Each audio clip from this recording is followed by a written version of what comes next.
our guest from TIPNG to join us this morning as we do start our conversation.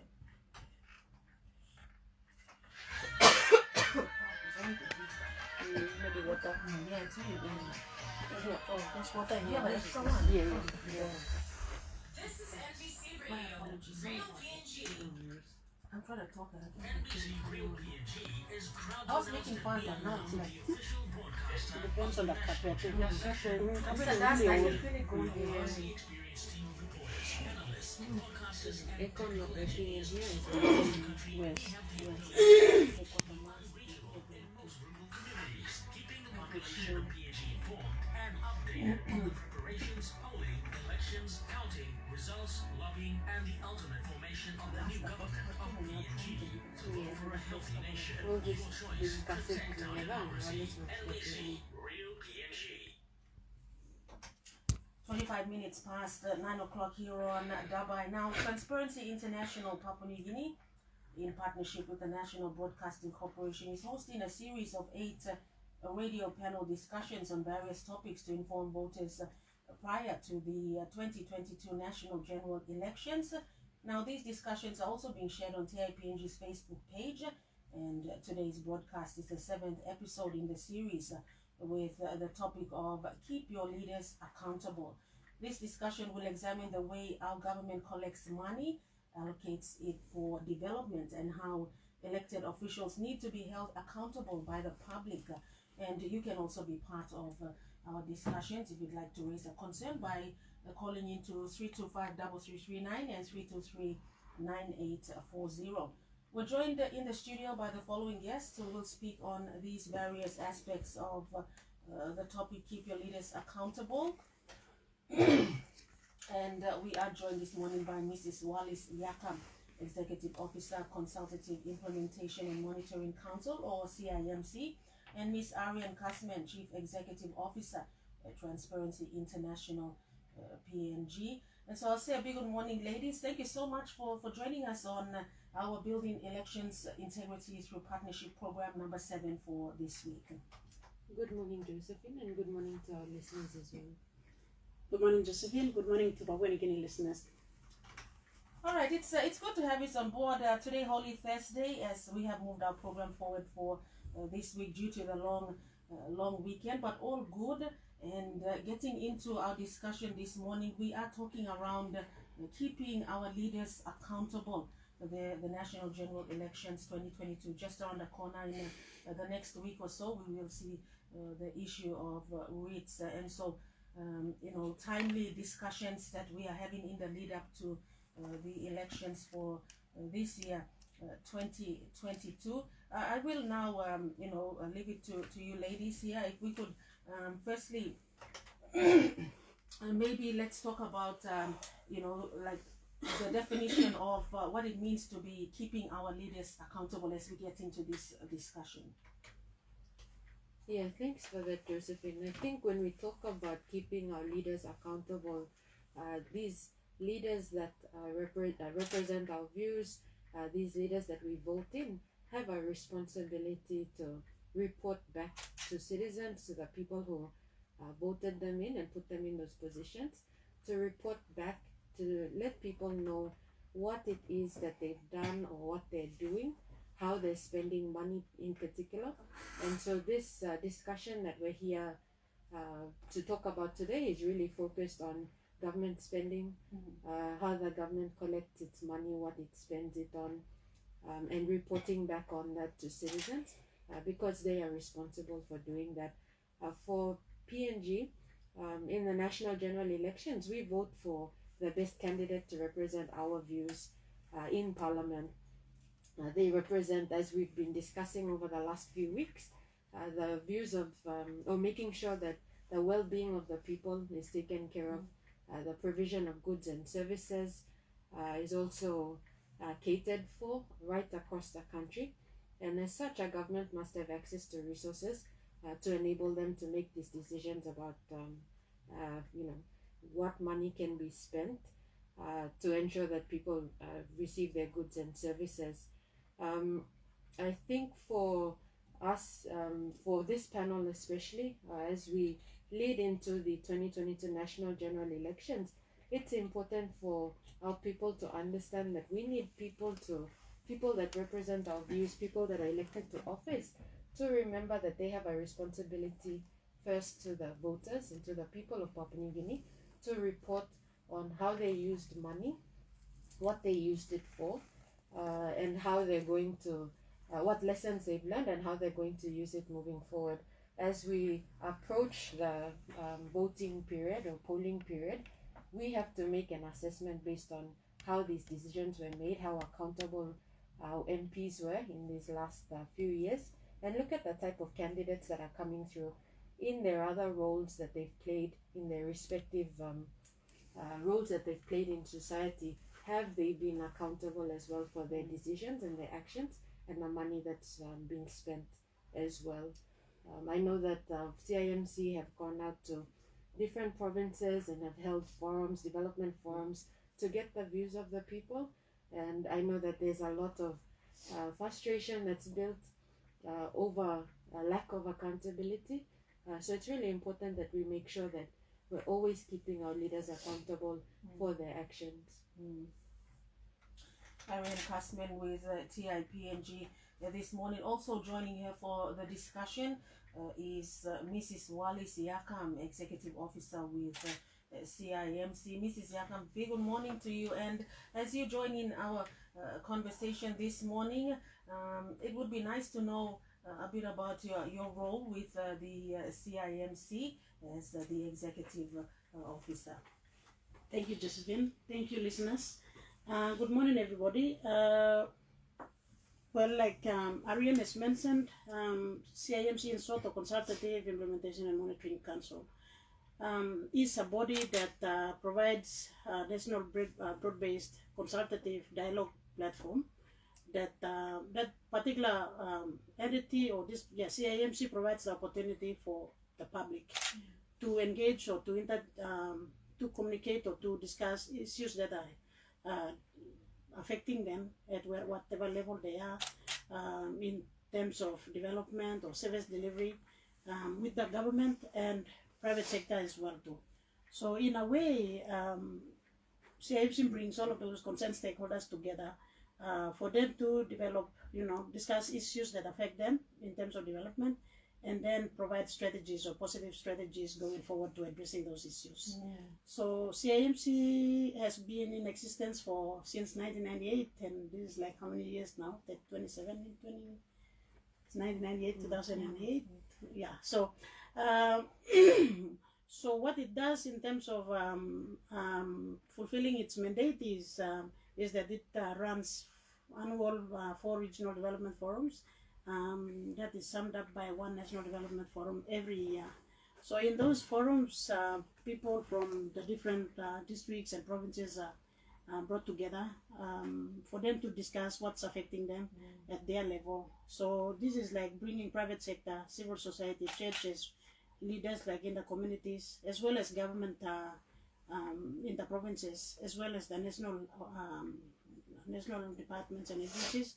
They go together and discuss those things. And so in terms of what we are talking about here, we did run 3 years forum back in 2006, 7 and 8, which featured a theme called opening up the budget process. So that one looked at the expenditure, revenue, how the government collects its money, first of all. And then second year, we looked at how it plans and executes its programs and plans, and then how it reports back in the third year. So within those series of forums, we found out that people in our communities, in the rural areas and wherever we are, apart from Wageni, even in Wageni too, information is something that is a challenge. Information is not available. Whatever happens in Wageni, nobody knows. They live on their own, and when we come to the forums, they'll say, okay, so this is what's happening, and this is the first time we are getting this information.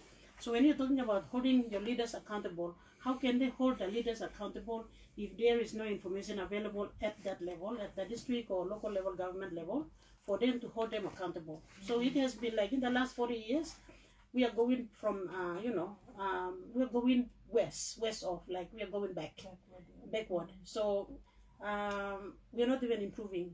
Our leaders, when they are voted, every 5 years, they disappear from the districts, and then they come to Port Moresby, or they will live wherever else. And so they've been so ignorant, and they're taking advantage of the fact that there is no information for citizens for them to hold them accountable. And some of those people, they don't even know what the roles and responsibilities of the government elected leaders are, like local level government president, for example, or even the ward councillors. They themselves, they are not aware of the roles and responsibilities.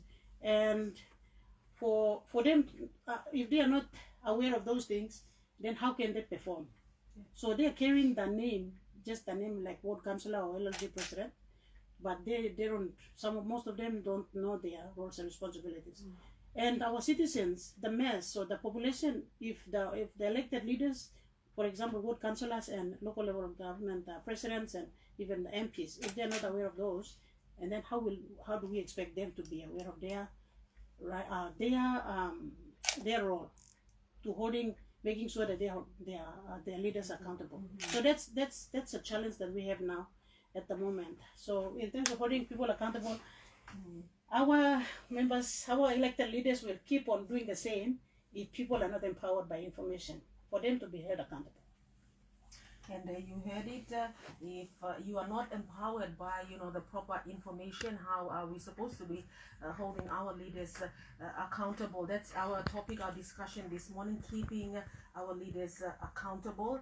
Now, the first part of our conversation is around where does the government get its money from? And so we start with Ariane, Ms. Kasman, maybe you could run us through why it is important for citizens to understand how money is collected by the government.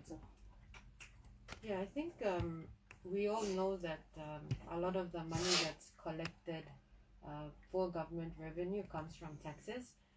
And the government, we collect taxes so that the government can pay for goods and services for all of us as citizens in this country. And we know that all these tax contributions we contribute to us, our salaries and wages tax, our goods and services tax that we pay, other levies, other fees that are put in place by government agencies or statutory bodies.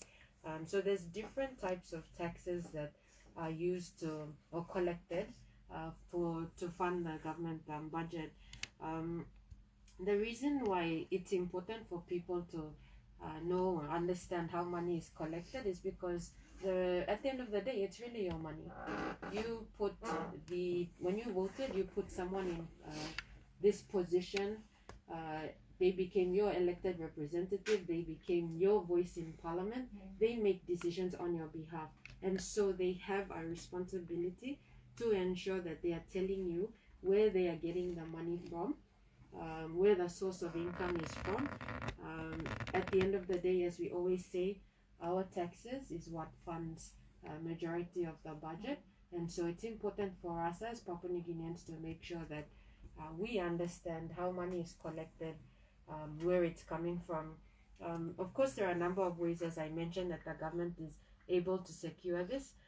One way is through raising taxes. Another way is through loans and through grants. So governments can borrow money and receive grants to pay for goods and services. And particularly, we hear a lot about big cost items like infrastructure. Another way is through dividends that are paid. So we have state-owned enterprises that also that the state has shares in, and so these also play a huge part in contributing to government revenue. But again, it is our money. This is our country. We put them in that position there where they make decisions on our behalf, and so it's important for us to make sure that we're aware about where the money is coming from. And Mrs. Yakam, what are some of the ways the government collects money in the provinces, and maybe also the types of grants, as Ariane highlighted, that are available for development? Thank you, Josephine. Okay, in terms of the provinces, I think for goods and services basically is the functional grants that go from the national government to all the provinces. That's for goods and services. So it's a fixed grant that annually supports the functions at the provincial level in terms of public services. So that comes from the national government, but also the provincial governments are, like for example, they have businesses, or they have, for example, Southern Highlands, Enga and Gal, all these other provinces, we have resources. So those resources, they also collect different, it depends on what the agreements are, different percentage of their annual income or whatever that's being produced, or in agreements, in different special agreements, they have those percentages that also provinces collect directly. So that make up their development budget at the provincial level as well. In terms of, that's what the provinces get. So like I said, majority of it really goes from the national budget in terms of functional grant. But lately, not lately, but for the last 20 years, or I don't know, 10 years, 2 decades, we have talked about the famous SIP programs, that's service improvement programs. That's a development budget aspect that the national government has allocated all the districts and provinces. So provinces get their provincial DSIP, Provincial Support Improvement Program, DSIP, District Support Improvement Program funds, and as well as LLG SIP. So LLG, sometimes I think we had ward SIP as well, and then we also had LLG SIP. This year, I think lately I think that has changed. So what the provinces and districts get is basically functional grant and those development grants. I think that's what the government, provincial governments and districts collect in terms of the types of grants that I'm aware of. And so, you highlighted the importance or the need for people to have this, much needed information at hand to understand all these different aspects. And so, who is responsible for the information to be available to our people, right down to the grassroots level, so that they understand all these bits and pieces that you're talking about, which most people are not aware of? Thank you, Josephine. That's a very good question. Okay, so when you're talking about information, making information available, that's really the role of government. I see. Somebody has to really be a champion in terms of making sure that relevant information has to be publicly available, and not in really complicated like words, but layman's basic, something that can be understandable by basic from citizens, like our budget book, for example. Who understands that? It's even some of us who are working here, like myself, I don't really understand the budget. So there should be a citizen's budget booklet that should come out as a summary or basic, something that's understandable from the main budget book every year. And that's a role of government, that the relevant departments or agencies that are responsible for putting together the budget should produce also a citizen's budget booklet. And that has never been happened. And from the Institute of National Affairs has been doing this what we call the open budget report or survey since 2005. Within that, the outcome of that, PNG is a member of that, and PNG's budget books have been assessed under different categories. And so citizens' budget is one of those key components to assess PNG in terms of budget transparency. So in that, since 2005 till now, we have done very badly, or not, even if the report says otherwise, government is not responsive in terms of making that a reality. So that's one of those key elements that we should have in terms of what citizens' understanding of the budget that we put together. And then from there, they'll pick it up, and then they can monitor government's performance while it's being implemented. But as it is now, it's complicated in different big volumes, and we can get lost in it. So like sometimes, our people, citizens, if you can see, over 60% of our population is illiterate. And so how can we understand the basic, the budget, for example, let alone the documents like policies and plans and that are being produced. So in terms of why it is important for the people to understand is from that book they can do benchmarking. Okay, so government gets its money, revenue from this particular tax. Where is that coming from? Where is that going to through the budget process? So the budget book should tell where it's going. And then from there, we can track. And then implementation, what is the outcome? And then people can track. So that sort of thing is like, it's a dream. It's not a reality in PNG, so it's a sad thing. That's the kind of thing we should have. And so like what Ariane has alluded to earlier, we are the taxpayers. We have all the right to know what's going on with that money. We throw it, and then at the moment we just throw it, and we don't know where it ends. But then we're still paying tax, and so it's kind of like tax justice. It's not there. we don't really know where it's going. So I think we need to improve a lot in terms of that, because citizens need to know. And most of the times when our elected leaders, when they want to give any development support or development projects into the districts and provinces, they will be promoting that, oh, okay, this money is coming from this guy or that guy, but does he have a business to run, and is it coming from his private business? That funding is coming from the public fund.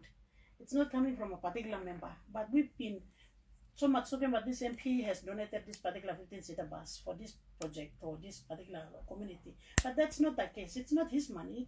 It's coming from our tax, our public money.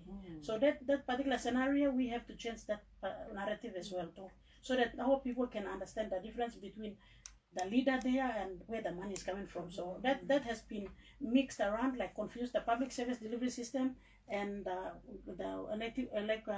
elected leader. At the moment, they're so intertwined and confused that people are now attaching the perception or whatever that development project to the member. A member is donating, but donating from where? Is it coming from his private money, or is it coming from another? That has to be clear as well. So those kind of information are not there. That's why people are confused. As we are having our conversation this morning, building elections integrity through partnership with TIPNG, and our panel discussion on keeping our leaders accountable. Topic number 7 for this week, Miss Ariane Kasman of TIPNG and Miss Mrs. Wallis Yakam of CIMC. Now, to the both of you, what should be the public expectation of how decisions on public spending are made? I think Wallace has, pointed out some of those expectations that the public should have. First of all, timely, accessible, and accurate information.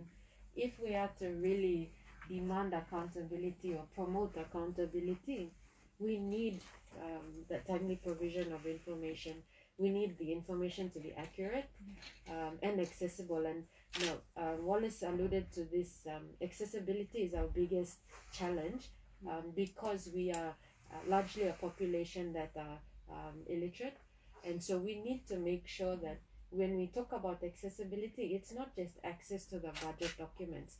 It's also, is the format accessible for the people? Wallace, the CIMC team have constantly pushed for PNG to have a citizen budget, so that citizens are able to have a snapshot of what the budget books for the year are going to look like, where the percentage of government spending is going to be focused on. I think for the public, that would be really the main expectation, should be timely provision of accurate and accessible information.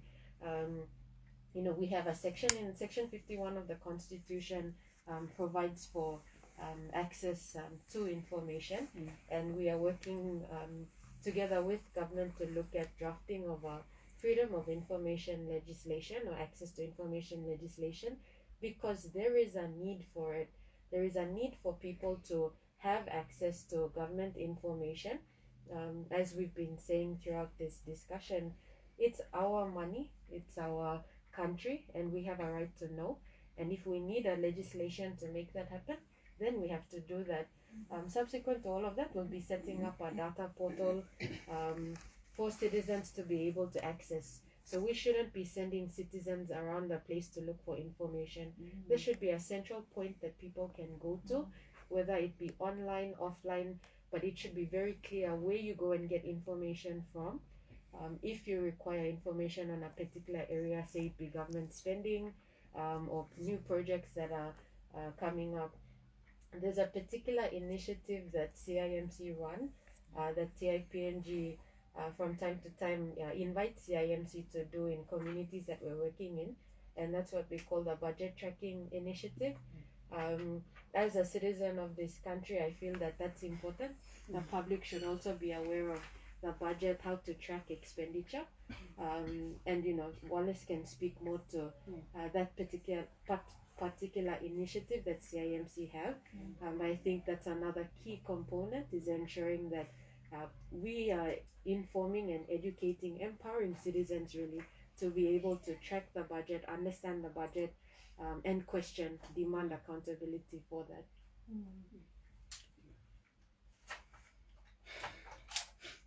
Our discussions this morning with TIPNG, and moving on, Mrs. Yakam already did highlight on the district support grants as we continue on, and so with the issues around the district support grants, what are some of those issues that have been raised at some of those CIMC development forums that you also did mention this morning?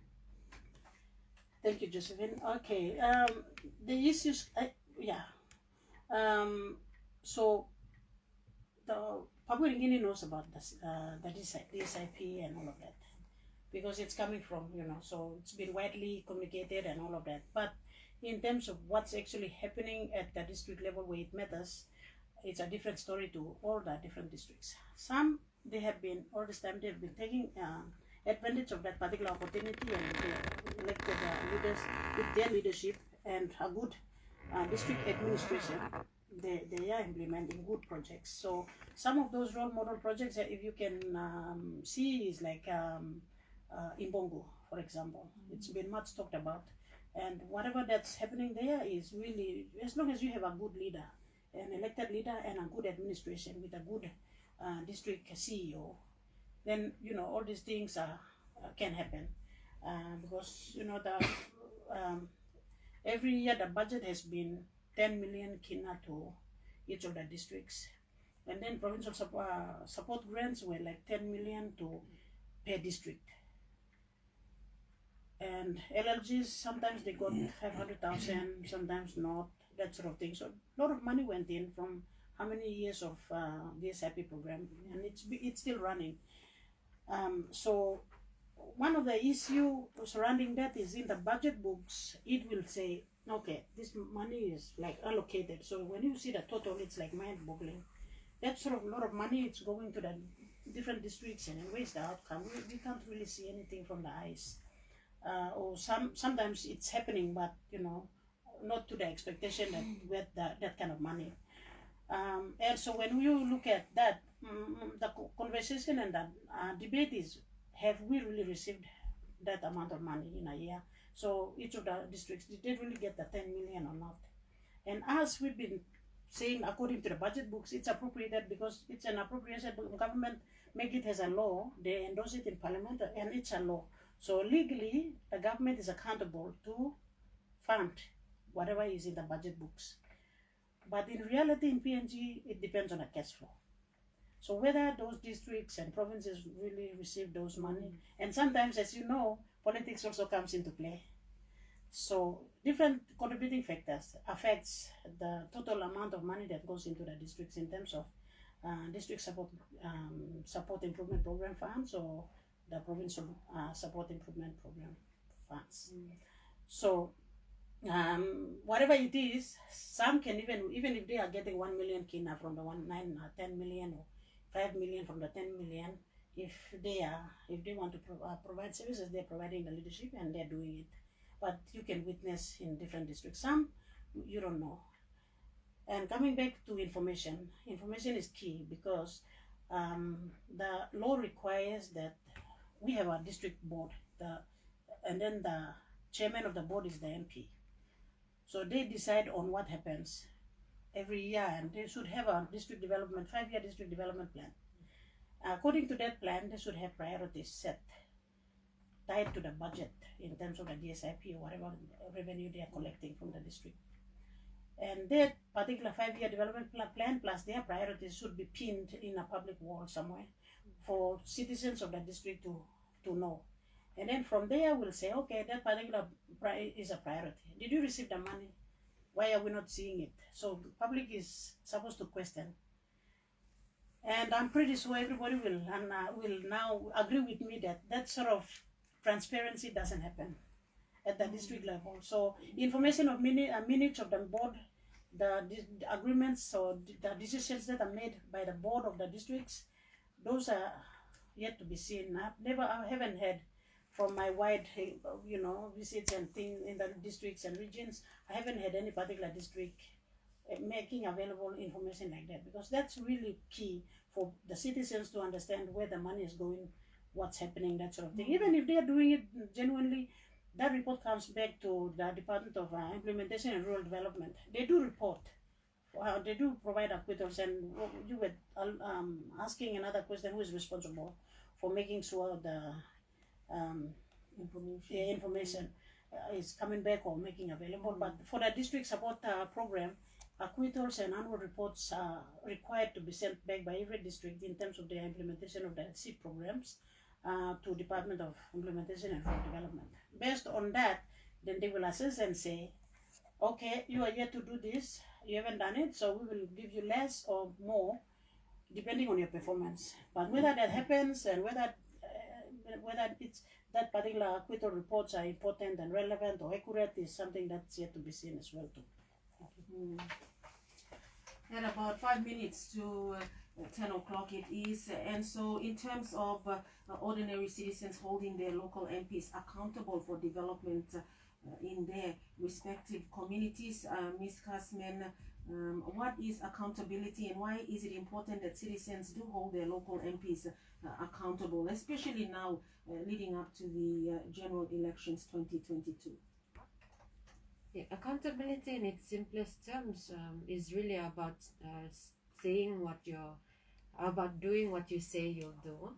Transparency, when we talk about transparency, it's telling people about what you're going to do, and accountability is really doing what you say you will do, taking responsibility for your actions, keeping the promises that you made. When we look at it in terms of the financial terms that we're discussing right now, it's really just providing timely, accurate, accessible fiscal information, fiscal data, whether it be about the budget, about expenditure, about reporting, about audits. All of these things are important, and this demonstrates really what accountability is. For us at TIPNG, it's clear that these loopholes that we see that lead to corruption can be closed by the timely provision of information, provision of relevant information, and as I mentioned, in an accessible format. Time and time again in the work that we do, we find that if citizens are to meaningfully participate in preventing corruption, they need to be able to access good information. This is really, as we've been saying throughout this discussion, a prerequisite of demanding accountability of our elected and appointed leaders. Accountability helps to keep our government open and honest. It really lies at the true core of our democracy, and ultimately our government is accountable to the citizens for all decisions that are taken. So for me, the importance of all of this is making sure that, as citizens, we are ensuring that the person that we put to represent our voice in Parliament is always reporting back on their decisions, on how they're spending money, on why they made a decision the way that they did. There's a lot more technology nowadays. There's a lot more avenues that we can use. But as Wallace mentioned, the simplest form of accountability is just putting it up in your district office, putting the information in your district office, provincial office. Just put the information on notice boards. Everyone has access to that. There's radio that you can put information out on, but circulate the information, make sure it's up to date, make sure it's relevant for people so that they can make informed decisions as well, and ensure that they're able to demand accountability of our elected officials as well. And finally, to end our conversation this morning, Mrs. Yakam, how can citizens demand accountability on public money from elected leaders with just 2 minutes before we take the news? Thank you, Josephine. Just okay, in like what we Ariane has alluded to, information is power, and if information is provided, people can be empowered.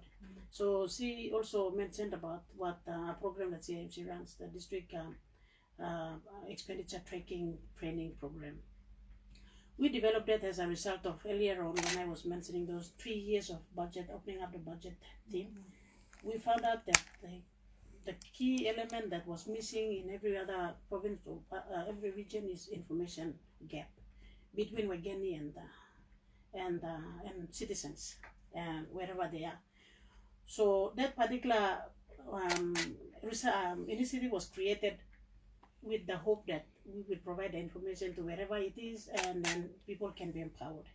So the target group for that particular district, that particular budget tracking initiative is really community leaders. So youth leaders, women leaders, church leaders, people with disability or people with special needs, all of that put together. So we put together that, and then we talk about the whole government process. So, and then we also talk about how government, all the key questions that you've been asking us here. We just put all of that information, and then we train them as to how they can use that information. So if we go to a district, for example, we'll be talking about the district budget. What are the types of money that comes into the district office, and who is in charge, who is the gatekeeper, who makes the decisions, and how should, because at the board level, district board level, we have a youth rep and a women rep or church rep. I think there are 2 citizens rep on the board. Those are very, very critical, and if they are well informed of their roles and responsibilities as a rep of citizens, then they would play a critical role at the board decision making level. Right now, we don't know whether that's happening. So that particular, in terms of holding our leaders accountable, that sort of information has to go widely in terms of just openly talking about the budget and critiquing the budget process or how the government implements its budget and it reports. At the moment, like I said, information is not there, and how can citizens hold people accountable? If they were informed, and then like this type of elections, we will say, okay, your 5-year development plan had these 5 priorities or these 4 priorities. We want to see, okay, take stock. Here is the public forum. Come and talk to us. What have you achieved around these 4 priority areas? And then people can say, tick, this is a good leader. We should nominate him. That's the kind of thing that we would want to see, instead of so for people to hold people elected leaders accountable, our citizens have to also wake up from their sleep. We've been sleeping too much, and that's my challenge to people who are listening. We have to be proactive, because we can't wait for another 40 years. We are already over 40 years. When will we be proactive to hold our leaders accountable? They'll continue to take advantage of the fact that we are ignorant and we are misinformed. So that's my challenge to everybody who's listening. Thank you. Thank you, Mrs. Yakam. And we will now take the news as we come to the top of the hour, NBC National Radio, and the news at 10.